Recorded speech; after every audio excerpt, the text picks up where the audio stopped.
Assalamualaikum warahmatullahi wabarakatuh. Perkenalkan, saya Sony Harpan SPD, calon guru penggerak angkatan 9 dari SMK Negeri 3 Uku, Kabupaten Ogan Komering Ulu, Provinsi Sumatera Selatan. Baiklah, pada kesempatan kali ini saya akan membahas koneksi antar materi dari modul 1.4 budaya positif. Video ini saya buat berdasarkan panduan yang ada di LMS yang saya screenshot dan tampilkan di sini. Di sini terdapat pertanyaan dan kita disuruh membuat refleksi. Ternyata antara refleksi huruf I dan J itu menjadi satu kesatuan. Baik, yang pertama itu kesimpulan mengenai peran saya dalam menciptakan budaya positif di sekolah. Guru harus memiliki kemampuan dalam mewujudkan budaya positif di sekolah. Budaya positif dapat diterapkan melalui konsep inti seperti disiplin positif, memahami motivasi perilaku manusia yang berkaitan dengan hukuman dan penghargaan, posisi kontrol seorang guru, pembuatan keyakinan sekolah atau kelas, dan penerapan segitiga restitusi dalam penyelesaian masalah. Yang pertama tadi disiplin positif.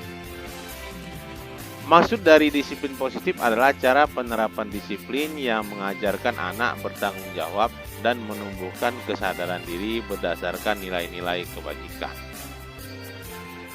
Dalam budaya kita, makna kata disiplin dimaknai menjadi sesuatu yang dilakukan seseorang pada orang lain untuk mendapatkan kepatuhan.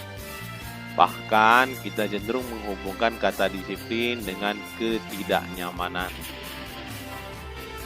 Ternyata, disiplin positif lebih ke arah disiplin diri yang dapat mengontrol diri dalam melaksanakan segala tindakan. Disiplin diri dapat membuat murid memahami dan menyadari berdasarkan motivasi internal, bukan akibat paksaan, pujian, ataupun hukuman. Selanjutnya itu motivasi perilaku manusia. Ada 3 alasan mengapa seseorang melakukan disiplin positif di sekolah. Yang pertama, untuk menghindari ketidaknyamanan atau hukuman. Yang kedua, untuk mendapatkan imbalan atau penghargaan dari orang lain.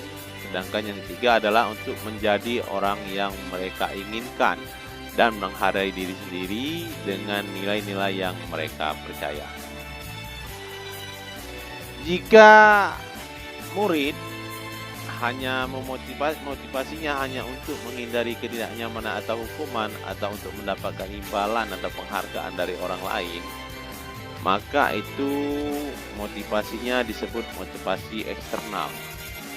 Sedangkan motivasi internal itu yang ketiga, untuk menjadi orang yang mereka inginkan dan menghargai diri sendiri dengan nilai-nilai yang mereka percaya. Hindari hukuman dan pemberian penghargaan agar meminimalisir motivasi eksternal dalam diri murid.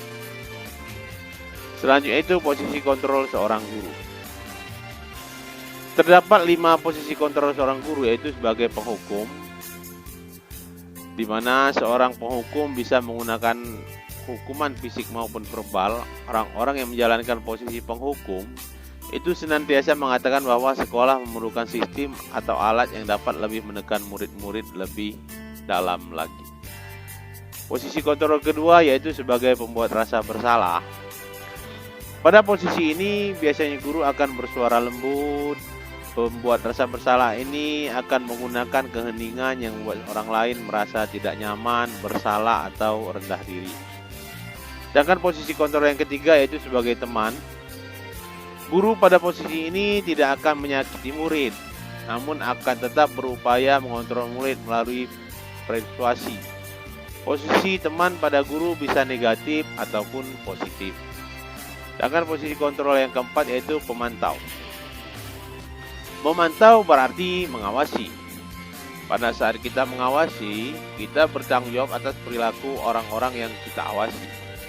Sedangkan posisi yang kelima yaitu sebagai manajer. Guru yang posisi manajer adalah posisi di mana guru membuat sesuatu bersama dengan murid. Mempersilahkan murid mempertanggungjawabkan perilakunya, mendukung murid agar dapat menemukan solusi atas permasalahannya sendiri. Posisi kontrol seorang guru yang paling tepat itu adalah posisi sebagai manajer. Karena guru berbuat sesuatu bersama murid, mempersilahkan murid untuk mempertanggungjawabkan perilakunya dan mendukung murid agar dapat menemukan solusi atas permasalahannya sendiri.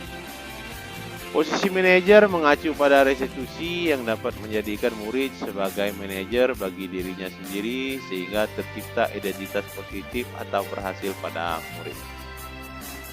Selanjutnya itu keyakinan sekolah atau kelas. Guru berperan dalam mewujudkan terwujudnya keyakinan sekolah atau kelas. Keyakinan kelas merupakan sebuah nilai-nilai kebajikan universal yang telah disepakati secara tersirat dan tersurat lepas dari adanya latar belakang suku, negara, bangsa maupun juga agama. Keyakinan kelas dibuat secara bersama-sama dengan seluruh siswa yang mempunyai nilai-nilai kebajikan yang dapat dipercaya. Selanjutnya itu segitiga restitusi dalam menyelesaikan masalah.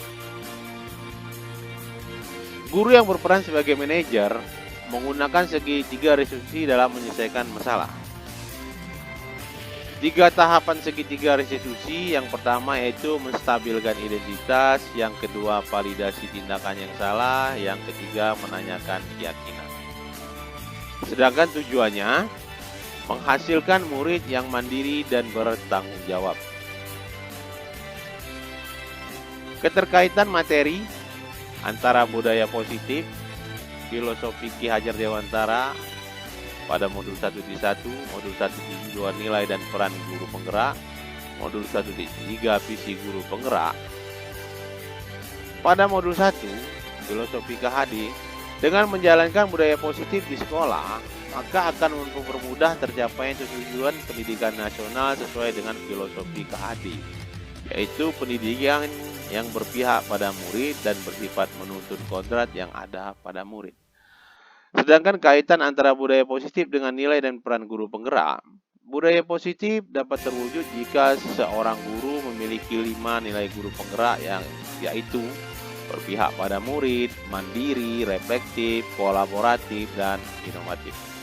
Sedangkan kaitan antara budaya positif dengan visi guru penggerak yaitu salah satu perubahan yang diinginkan sesuai dengan visi guru penggerak adalah terbentuknya budaya positif agar terciptanya sekolah yang nyaman, aman, dan berpihak kepada murid. Itulah keterkaitan antara modul 1.1, 1.2, 1.3 dengan modul 1.4. Refleksi. Refleksi ini menjawab pertanyaan panduan yang ada di LMS. Yang pertama, sejauh mana pemahaman Anda tentang konsep-konsep inti yang telah Anda pelajari di modul ini? Saya sudah memahami konsep-konsep inti dalam modul budaya positif berkaitan dengan disiplin positif, teori kontrol, teori motivasi, hukuman dan penghargaan, posisi kontrol guru, kebutuhan dasar manusia, keyakinan kelas, dan segitiga restitusi. Seluruh konsep inti tersebut harus diresapi dalam diri, diwujudkan dalam tindakan, dan dibagikan kepada rekan guru di sekolah. Yang kedua, adakah hal-hal yang menarik untuk Anda dan di luar dugaan? Ada. Ketika mempelajari motivasi perilaku manusia berupa penghargaan, ternyata penghargaan dapat berdampak kurang baik bagi murid, diantaranya mematikan kreativitas dan bersifat menghukum. Ini yang membuat saya di luar dugaan. Perubahan apa yang terjadi pada cara berpikir Anda dalam menciptakan budaya positif di kelas maupun sekolah Anda setelah mempelajari modul ini? Perubahan yang terjadi adalah saya menyadari posisi kontrol yang biasa saya lakukan adalah sebagai penghukum dan pembuat merasa bersalah. Seharusnya saya bertindak sebagai manajer dengan cara menangani masalah menggunakan segitiga restitusi. Pengalaman seperti apakah yang pernah Anda alami terkait penerapan konsep-konsep inti dalam modul budaya positif baik di lingkungan kelas maupun sekolah? Saya menangani siswa yang sering tertidur di kelas dan berkelahi. Saya menggunakan langkah-langkah dalam segitiga restitusi, yaitu menstabilkan identitas, validasi tindakan yang salah, dan menanyakan keyakinan. Bagaimanakah perasaan Anda ketika mengalami hal-hal tersebut? Saya sangat termotivasi untuk terus memperbaiki diri sesuai dengan nilai-nilai budaya positif di sekolah. Menurut Anda terkait pengalaman dalam penerapan konsep-konsep tersebut, hal apa sajakah yang sudah baik? Hal yang sudah baik adalah munculnya motivasi internal pada murid untuk melaksanakan budaya positif sesuai dengan nilai-nilai kebajikan yang diyakini.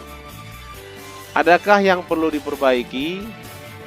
Hal yang perlu diperbaiki adalah posisi guru sebagai seorang manajer. Sebelum pelajari modul ini, ketika berinteraksi dengan murid berdasarkan 5 posisi kontrol, posisi manakah yang paling sering Anda pakai dan bagaimana perasaan Anda saat itu?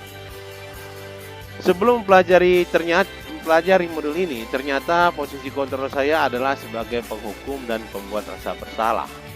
Perasaan saya saat itu, perbuatan saya adalah benar karena murid harus diberi hukuman jika berbuat bersalah tanpa memperhatikan dampak yang timbul akibat hukuman atau pembuat rasa bersalah tersebut. Setelah mempelajari modul ini, posisi apa yang Anda pakai dan bagaimana perasaan Anda sekarang? Setelah pelajari modul ini, saya mulai menerapkan posisi sebagai manajer dalam menyelesaikan masalah dan saya menyadari komunikasi yang efektif dapat menumbuhkan rasa dan tanggung jawab pada murid. Dan perasaan saya sangat bangga. Sebelum mempelajari modul ini, pernahkah Anda menerapkan segitiga restitusi ketika menghadapi permasalahan murid Anda? Jika iya, tahap mana yang Anda praktekkan? Bagaimana Anda mempraktekannya? Iya, pernah. Tetapi hanya satu tahapan saja, yaitu tahapan menstabilkan identitas dengan memberi pernyataan. Manusia memang makhluk sempurna, tetapi tidak ada manusia yang tidak pernah berbuat salah. Itu yang saya praktekkan. Selain konsep-konsep yang disampaikan dalam modul ini, adakah hal-hal lain yang menurut Anda penting untuk dipelajari dalam proses menciptakan budaya positif, baik di lingkungan kelas maupun sekolah? Hal-hal lain yang penting dipelajari dalam proses menciptakan budaya positif adalah melakukan kolaborasi antar sekolah dengan orang tua serta iduka agar budaya positif ini juga dapat dilakukan di kelas. Tidak di kelas saja, namun juga di rumah agar menjadi suatu kebiasaan sehingga dapat menjadi karakter ketika murid selesai dari sekolah dan memasuki dunia kerja. Demikianlah video yang saya buat. Salam guru penggerak, tergerak, bergerak, dan menggerakkan. Terima kasih. Wassalamualaikum warahmatullahi wabarakatuh.